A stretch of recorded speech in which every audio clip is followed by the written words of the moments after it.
পরের প্রশ্ন ডক্টর জাকিরের কাছে।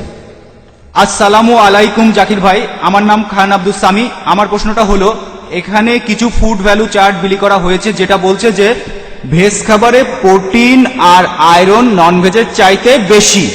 এভাবে তারা বলছেন যে ভেজ খাবার বেশি স্বাস্থ্যকর নন ভেজের চাইতে। আপনি কিছু বলবেন? ভাই প্রশ্ন করলেন, একটা ফ্রুট চার্ট বিলি করা হয়েছে, আমরাও এমন একটা চার্ট পেয়েছি। আমরা কিছুই বলিনি, কারণ এখানে বলার কোনো মানে হয় না, এটা বিতর্কের যোগ্য না। আপনার প্রশ্নটা বুঝতে পারছি। এই চার্টটাও আমরা পেয়েছি, একটা ফুড ভ্যালু চার্ট। বলা হচ্ছে যে ভেজ খাবারে প্রোটিনের পরিমাণ বেশি নন ভেজের চাইতে। এছাড়াও মিস্টার রাজমি ভাই জাভেরি লেকচারের সময় বলেছিলেন ভেজ খাবারে প্রোটিন সেটা পরিমাণে বেশি থাকে। মিস্টার রাশমি ভাই জাভেরি বলেছেন যে আবশ্যকীয় অ্যামিনো অ্যাসিড মাত্র 3টি। যে কোনো ডাক্তারকে জিজ্ঞেস করেন, 3টি না, আসলে 8টি।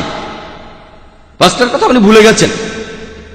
8টি আবশ্যকীয় অ্যামিনো অ্যাসিড যেগুলো আমাদের শরীর তৈরি করতে পারে না, বাকিগুলো তৈরি করতে পারে।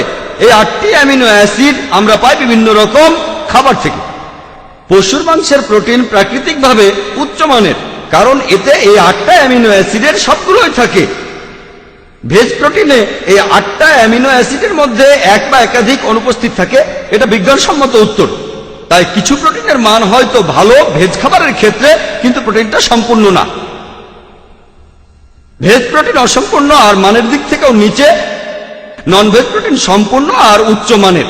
একইভাবে আপনারা দেখতে পাবেন এমনকি আয়রন যেটা আমরা পাই খাবার থেকে, সেটা দুই প্রকার, একটা হলো হেম আয়রন আর একটা হলো নন হেম আয়রন। হেম আয়রন সহজেই হজম হয় আমাদের শরীরে, নন হেম আয়রন সহজে হজম করা যায় না।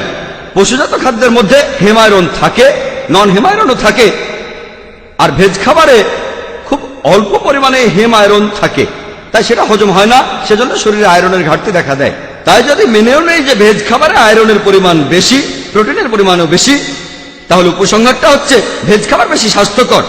মানুষ তাহলে ভুল জিনিস শিখবে, এটা মানুষকে যা শেখাবে সেটা ভুল। আমি এটাকে সোজা বাংলায় বলবো প্রতারণা। এটা কারা করছে? কিছু ভেজিটেরিয়ান সোসাইটি মানুষকে ভুল জিনিস শেখাচ্ছে। আর প্রতারণা এটা সব ধর্মে নিষিদ্ধ, বড় বা ছোট, প্রধান অপ্রধান সব ধর্মে প্রতারণা করা নিষিদ্ধ। তাই আমি আপনাদের একটা প্রশ্ন করি, ধরুন আপনাকে দেয়া হলো 10টা 20 টাকার নোট বা একটা 500 টাকার নোট। আপনি যদি অঙ্ক জানেন তাহলে দ্বিতীয়টাই বেছে নেবেন। আশা করি উত্তরটা পেয়েছেন।